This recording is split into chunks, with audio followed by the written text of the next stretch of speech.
나실인이 반드시 해야 하는 일들이 있습니다. 삼손은 날 때부터 이 요구를 받았고 거기다가 사사기 13장을 돌아가면 이름마저 삼손입니다. 삼손이란 뜻은 강한 자입니다. 그런데 삼손이 이 문제를 너무나 쉽게 무너뜨립니다. 사사기 14장 10절에 이렇게 나옵니다. 삼손의 아비가 여자에게로 내려가매 삼손이 거기서 잔치를 배설하였으니 소녀는 이렇게 하는 풍속이 있음이더라. 무리가 삼손을 보고 30명을 데려다가 동물을 삼고 그와 함께한지라. 삼손이 그들에게 이르되 이제 내가 너희에게 수수께끼를 하리니 잔치하는 7일 동안 너희가 능히 그것을 풀어서 내게 고하면 내가 배옷 30벌과 곁옷 30벌을 너희에게 주리라. 7일 동안 혼인잔치를 합니다. 그리고 삼손은 그 잔치의 주인공입니다.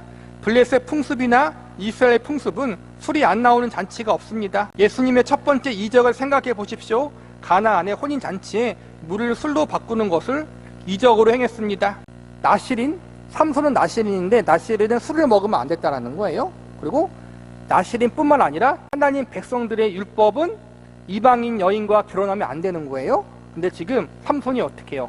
지금 혼인잔치가 어디서 일어나냐면은 블레셋 여인과 결혼해서 블레셋 여인이 살고 있는 그 지방에서 혼인잔치를 한 거고, 그래서 30명이 부른 것도 이스라엘 사람이 아니라 블레셋 사람 30명은 불러서 친구 삼고 7일 동안 술판 벌렸다라는 거예요. 결혼하기 위해서. 하나님의 백성이고 나실인이면서 자기가 지켜야 할 것을 하나도 안 지켰어요. 그렇죠?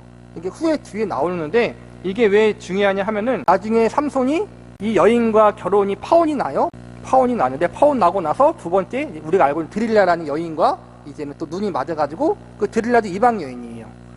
눈이 맞아서 그 여인과 함께 동거하고 사는데 이제는 블레셋 사람들이 삼손을 죽이려고 드릴라를 꼬셔가지고 삼손의 약점을 잡아달라라고 해가지고 나중에 이제는 드릴라가 삼손에게 알죠, 우리가 계속 묻잖아요. 삼손, 당신의 심의 근원이 무엇입니까? 근데 삼손이 한두 번 거짓말 하다가 나중에 진짜로 얘기해요. 내 머리카락을 자르면은 내가 심이 없어진다. 그런 식으로. 그러니까 나실인은 머리카락을 자르지 말라는 하나님 말씀이 있었거든요. 그 말씀에 근거해서 자기는 자기 자신이 나실인으로서 머리를 자르지 않았다라고 여긴다는 거예요. 뒤에 후에 잘 볼게요. 다시 본문으로 돌아가면 삼손이 이 문제를 쉽게 깹니다. 사사기 14장 5절에 보면 삼손이 그 부모와 함께 딥나에 내려가서 딥나의 포도원에 이른즉 어린 사자가 그를 맞아 소리 지른지라. 삼손이 여호와의 신에게 크게 감동되어 손에 아무것도 없어도 그 사자를 염소 새끼를 찢음같이 찢었으나 그는 그 행한 일을 부모에게 고하지 아니하였고 그가 내려가서 그 여자와 말하며 그를 기뻐하였더라. 얼마 후에 삼손이 그 여자를 취하려고 다시 가더니 돌이켜 그 사자의 죽음을 본즉 사자의 몸에 벌떼와 꿀이 있는지라. 손으로 그 꿀을 취하여 행하여 먹고 그 부모에게 이르러 그들에게 그것을 돌려서 먹게 하였으나 그 꿀을 사자의 몸에서 취하였다고는 구하지 아니하였더라. 이스라엘 율법에서는 죽은 시체를 만지면 부정한 것으로 여겨요. 부정한 것이다. 당연히 죽은 시체를 만지면 안 된다라는 거예요. 혹여나 만지게 되면은 이제는 하루인가 이틀 동안 이제는 정결 의식을 행해야 돼요. 특별히 삼손은 나실인으로서 더 그걸 엄격하게 지켜야 된다는 거예요. 그런데 어때요? 사자를 죽이는 거는 뭐 자기가 살기 방어용을 할 수 있는데 나중에 보니까 죽은 사자 안에, 시체 안에 벌들이 모여서 이제는 벌집을 만들어 꿀이 있다는 거예요. 그러면 죽은 시체에 있는 거니까 만지면 안 되는데 삼손은 어때요? 그 꿀을 먹으려고 사자의 사체를 만졌다라는 거예요. 그러니까 나실인으로서 술도 먹으면 안 되고 죽은 시체도 만지면 안 되는데 그걸 다 어겼다라는 거예요. 근데 어긴 걸로 끝나지 않고 어때요? 자기 부모에게까지도 그걸 줬다라는 거예요. 나만 부정하게 된 것이 아니라 부모님까지 그렇게 만든 거예요. 그러니까는 이걸 뭘 말하냐면은 삼손이 자기가 하나님의 백성으로서 나실인으로서의 자각이 거의 없었다라는 거예요. 그냥 믿지 않는 사람들과 똑같이 살았다라는 걸 보여주는 거예요. 시체를 먹는 것과 방불한 행위입니다. 시체에 있는 것을 먹습니다. 그가 죽음을 만들어냈습니다. 그는 나실인입니다. 금이해야 될 사건을 둘 다 해치워버립니다. 나중에 16장에 보시면 납득이 갈 것입니다. 거기서 드릴라를 만났는데 드릴라가 무엇이 당신의 심의 근원입니까? 라고 자꾸 물어봅니다. 사사기 16장 17절입니다. 삼손이 진정을 토하여 그에게 이르되 내 머리에는 삭도를 대지 아니하였나니 이는 내가 모태에서 하나님의 나실인이 되었습니다. 이 말이 그렇게 충격적입니다. 왜 충격적인가를 생각해 보십시오. 삼손이 지금까지 자기가 나시린으로 살고 있다고 믿고 있는 것입니다. 여태껏 그가 나시린으로서 해서는 안 되는 두 가지 금기사항, 술을 마시고 이제는 죽은 사체를 만진 거, 그리고 이런 걸 그냥 아무렇지 않게 행했는데, 그러면서 자기가 뭐라 그래요? 나는 날 때부터 나시린이다, 이렇게 말하고 있다는 거예요. 무엇만 하면 안 된다고 지금 믿고 있습니까? 머리만 안 자르면 된다고 믿고 있습니다. 이것이 삼손 사건에서 가장 충격적인 부분이어야 합니다. 그는 나시린이 아니라 이스라엘인으로서 할 수 없는 일을 한 사람입니다. 이방 여인과 결혼은 금기사항입니다. 그가 그것을 처음 저지른 것이 아닙니다. 드릴라는 벌써 두 번째입니다. 그는 머리만 안 자르면 스스로를 나시린이라고 알고 있고 아직도 믿습니다. 예수를 믿는 문제에 있어서도 삼손과 같은 재미있는 상징은 없을 것입니다. 모두가 자기 나름대로 하나씩 중요한 것을 가지고 있으면서 그것을 지키는 한 괜찮다고 믿는데 신자의 가장 큰 약점이 있습니다. 그러니까 삼손은 하나님의 백성이고 나시린인데 이방 여인과 결혼하려고 했고, 그 다음에 죽은 사체를 만졌고 술을 마셨어요. 그러니까 하나님 백성과 이 나시린으로서 행하면 안 될 것을 꺼림낌 없이 행했는데, 그러면서 딱 하나 지킨 게 있었어요. 그게 뭘 지켜요? 머리를 안 자른 것만 지켰다라는 거예요. 그러면서 하는 말이 나는 나시린이다. 더러운 짓 다 하면서 머리 하나 안 자른 것 같고 나는 그래도 하나님 말씀을 잘 지키고 있다, 이렇게 스스로 그렇게 여기고 있었다라는 거예요. 근데 그 모습이 삼손만의 모습이 아니라 그 당시 이스라엘 백성들의 모습이었다라는 거예요. 나는 하나님의 백성이야, 아브라함의 자손이야, 그러면서도 어떻게 해요? 옆에 있는 이방인들과 블레셋 민족과 암몬 족속과 모압 족속과 똑같이 살고 있었다라는 거예요. 그러면서 그냥 단 하나, 우린 아브라함의 자손이니까, 나는 하나님의 백성이니까, 그러고 자기들은 거룩한 것처럼 그렇게 착각하며 살고 있었다라는 거예요. 근데 이게 우리도 동일하다라는 거예요. 볼게요. 어느 것이 정말 필요한가를 자기가 정해버립니다. 나는 최소한 이것은 안 한다, 이러고는 안심을 해버리는데, 그러나 훨씬 잘못되어 있는 경우가 많습니다. 정작 중요한 것은 안 하고 중요하지 않은 것을 중요하게 생각하는 경향이 훨씬 많습니다. 제 생각에는 한국 교인이 가장 중요하게 생각하고 심각하게 생각하는 것이 11조인 것 같습니다. 그것을 가장 가슴 아파하고 부담스러워 하는가 하면 또한 그것을 가장 떳떳해 합니다. 11조만의 문제가 아닙니다. 물론 그것이 심각한 싸움임에는 틀림없습니다. 왜 심각한 싸움인가 하면 돈이 걸리면 사람은 심각해질 수밖에 없습니다. 11조를 한다는 것은 쉽지 않습니다. 그러나 그런데도 불구하고 그것이 가장 중요한 신앙의 측정법은 아닙니다. 삼손처럼 우리에게도 나름대로 한 가지씩 자기가 정한 기준이 있다는 것. 삼손은 머리카락만 안 자르면 나는 나시린이야, 그런 것처럼 우리는 11조만 내면 나는 그리스도인이야, 주일날 교회에 빠지지 않고 나가면 나는 신실한 성도야, 그렇게 우리가 착각하고 있다는 거예요. 11조를 하고 주일을 지키는 게 나쁘다는 게 아니라 중요한 거예요. 신앙의 기본이에요. 중요한 기준이 될 수 있어요. 그런데 그걸 전부라고 여긴다는 거예요. 전부라고.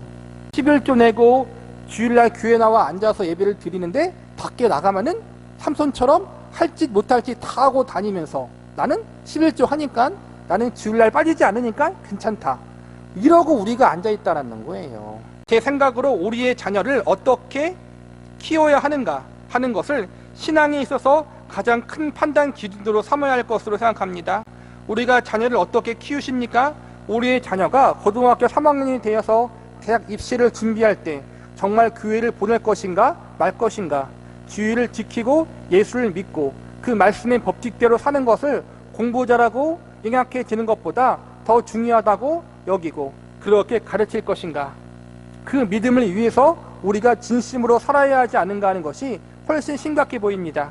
자식을 이야기하는 것은 우리의 가치관을 이야기하는 거예요. 내가 가장 중요하게 여기는 가치관이 무엇인가를 생각해 보라는 거예요. 그 가치관이 과연 하나님 앞에 합당한 것인가, 아니면 믿지 않는 자들과 똑같은가, 그걸 한번 점검해 보라는 거예요. 11조를 바치고 철회기도 하고 그것으로 우리의 전 신앙생활을 때우지 않았으면 좋겠습니다. 철회기도와 11조를 빼놓고도 우리의 신앙을 증명하는 무엇이 있었으면 좋겠습니다. 그런데 그것밖에 없다면 가난합니다. 종교생활 하는 것만 내가 하나님의 백성이라는 것을 증명해 주는 것으로 끝나면 안 된다는 거예요. 11조하고 주일날 교회에 나오고 내가 교회에서 어떤 행사를 한다. 우리에게 필요해요? 당연히 있어야 돼요. 그런데 그것만 전부라고 생각하면 안 된다는 거예요. 우리의 삶의 자리에서 삶의 가치관, 삶의 정 영역이 하나님 앞에 합당해져야 된다는 거예요. 교회에서만 그것이 아니라 종교 의식과 생활만 그것이 아니라 모든 영역 가운데에서. 그런데 삼손도 그랬고 그 당시 이스라엘 백성들도 그랬고 우리도 그랬고 그러지 못하고 있다는 거예요. 삼손이 등장해서 하는 일의 가장 중요한 상징이 무엇인가 하면 지금 사사기 시대에 가나안 땅에 살고 있는 모든 이스라엘 백성들이 삼손이다라는 지적입니다. 그리고 저는 언제나 이 부분을 읽으면서 생각해보면 지금 마치 우리가 그렇습니다. 하나님의 크신 애정 속에서 모든 복을 받고 태어납니다. 우리가 얼마나 큰 능력과 약속을 갖고 있는 사람인지 아십니까? 우리가 매면 하늘에서 매이고 우리가 풀면 하늘에서도 풀리는 사람입니다. 우리가 예수 그리스도의 이름으로 무엇을 구하든지 그분이 응답하시는 그런 존재들입니다. 우리가 예수 그리스도의 이름으로 명하노니 사탄아 물러가라. 그러면 물러갑니다. 복음을 전하면 죽었던 심령들이 돌아오는 일이 우리에게 주어져 있습니다. 제자를 삼으라 명령을 다 우리에게 주신 말씀입니다. 책임 이전에 이것보다 더 큰 권리와 자랑은 없는 것입니다. 그러나 우리는 삼손이라는 이름을 가지고 이 큰 축복 속에 태어나서도 실제로 내 생애가 무엇을 위해 존재하는가와는 전혀 상관없이 살고 있는지 모른다는 것을 지적하는 것입니다. 삼손 사건에서 가장 재미있는 부분은 사사기 16장 31절입니다. 삼손이 죽은 다음의 기록입니다. 그의 형제와 아비의 온 집이 다 내려가서 그 시체를 취하여 가지고 올라와 소라와 에스다올 사이 그 아비 마노아의 장지에 장사하니라. 삼손이 이스라엘 사사로 20년을 지내었더라. 어느 문장이 가장 중요해 보입니까? 가장 무서운 것이 삼손이 이스라엘 사사로 20년을 지내었더라입니다. 왜 무서운지 아십니까? 보통 사사의 등장과 그의 죽음을 마무리할 때 사사가 쓰는 일방적 평가는 이렇게 되어 있습니다. 그 땅이 80년 동안 태평하였더라. 그도 이스라엘을 구원하였더라. 그 땅이 40년 동안 태평하였더라. 살아날 40년에 그 땅이 태평하였더라. 이것이 모든 사사에 있어서 일반적인 평가입니다. 그러니까 사사들이 죽을 때 하는 평가들이 그 사사를 통해서 이스라엘 백성들이 구원받았다거나 평안하게 되었다라는 것이 들어있는데 삼손은 죽을 때 그 말이 없다라는 거예요. 20년 동안 사사를 했는데 왜 그럴까요? 그런데 삼손은 이스라엘 사사로 20년을 지냈지만 그가 이스라엘을 구한 적도 없고 태평을 누리도록 어떤 애국적인 환경을 가져다 준 적도 없습니다.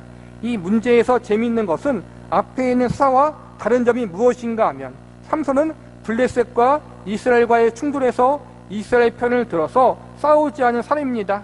블레셋과 싸우는데 모두 다 개인적으로 싸웁니다. 처음부터 끝까지 삼손은 자신만을 위해 개인적으로 싸우지 이스라엘을 위한다는 것으로 싸우지 않습니다. 첫 싸움이 시작되는 것은 딥나로 내려가서 그가 좋아하는 여인 때문에 일어난 그 수수께끼 문제로 블레셋 사람 30명을 때려 죽이는 사건입니다. 그리고 그 다음에는 여우 300마리를 잡아 꼬리에 불을 붙여서 곡식 땅과 배지하는 곡식 그리고 감람나무 단지의 나무들을 깡그리 태워버리는 사건, 그것이 다 여인 때문에 생깁니다. 개인적인 원한입니다. 그래서 이 사사기 16장도 끝이 어떻게 되어 있는가 하면 28절을 읽어보면 삼손이 여호와께 부르짖어 가로되 주 여호와여 구하옵나니 나를 생각하옵소서. 하나님이여 구하옵나니 이번만 나로 강하게 하사 블레셋 사람이 나의 두 눈을 뺀 원수를 단번에 갚게 하옵소서. 이처럼 죽음까지도 그는 이스라엘 사사로서가 아니라 개인적입니다. 우리의 신앙이 이 삼손의 문제와 비교해 볼 때 하나도 변명할 것이 없다는 사실을 깨달아야 합니다. 우리의 전 신앙이 이스라엘이라는 하나님의 통치권이 행사되고 하나님의 의도 속에서 인도함 받은 그의 백성이라는 차원에서가 아니라 언제나 개인적이지 않습니까? 삼손이 20년 동안 이스라엘의 사사로 있었는데 그가 한 일이 없었다라는 거예요. 내 개인적인 일 때문에 뭘 했지 블레셋과의 싸움도 내 개인적인 원한 때문에 한 것이지 하나님을 위해서 이스라엘 백성들을 위해서 한 게 아니었다라는 거예요. 이게 뭘 말하는 거예요? 우리의 신앙생활도 똑같다라는 거예요. 우리 생활도 하나님의 나라와 그 의를 위해서 뭘 하는 것이 아니라 다 대부분 뭐예요? 나 때문에 뭘 하잖아요. 내 가족 때문에. 우리의 기도 제목도 거의 대부분 그런 부분이 많잖아요. 나와 내 가족을 위한 기도가 많잖아요. 사실은 그걸 하지 말라는 것이 아니라 문제는 그게 전부인 것처럼 우리가 살고 있다는 거예요. 바로 이 점이 사사 삼손의 사건에서 가장 무서운 교훈일지도 모릅니다. 참 무섭게 생각해야 합니다. 우리가 도대체 어떤 존재들인가에 대해서, 이렇게 실수할 수도 있다는 문제들에 대해서 우리들 자신의 신앙에 대해서 전면적으로 점검해야 할 것입니다. 삼손의 문제가 아까 뭐였어요? 첫 번째, 하나님의 백성이고 나시린이었지만 전혀 그렇게 살지 못했다는 점. 그리고 가장 큰 문제는 그렇게 살지 못했는데 믿는 자로서 불신자들과 똑같이 살아갔는데 자신은 머리카락 하나 자르지 않은 것 하나로 나는 여전히 하나님의 백성이다라고 자기가 하나님 말씀을 잘 지키고 사는 것처럼 여겼다는 착각이 우리에게도 있다는 점을 조심하라는 거예요. 점검하고 반성하라는 거예요. 그리고 우리의 신앙생활이 정말로 하나님의 나라와 그 의를 위한 부분, 하나님의 뜻을 이루는 삶을 살기보다는 내 개인적인 소원과 개인적인 안위와 가족의 평안만을 위해서 내가 신앙생활을 하고 있지는 않은가로 한번 우리가 돌아보라는 거예요. 결론적으로 우리가 하나님의 백성과 자녀로 부름받았는데 그 백성과 자녀로서 합당하게 하나님 앞에 살아가고 있는가, 그 점을 삼손의 모습을 통해서 우리가 점검해 보라는 거예요. 그러한 모습이 우리 가운데 있다면 회개하고 정말 우리가 하나님의 백성으로서 합당하게 살아갈 수 있기를 위해서 기도하라는 거예요. 근데 그 일이 쉽지 않아요. 그렇죠? 우리의 의지로 하기가 불가능해요. 사실은. 그렇잖아요. 하루 이틀 할 수 있겠죠. 한 달까지 할 수 있겠죠. 그런데 현실 가운데 다시 돌아오면은 또 넘어지잖아요. 그래서 우리는 어떻게 해야 돼요? 늘 하나님을 의지하면서 날마다 나아갈 수밖에 없다라는 거예요. 내 힘과 능력과 지혜로는 이 일을 감당할 수 없습니다. 하나님의 자녀와 백성으로서 합당하게 살아갈 수 없습니다.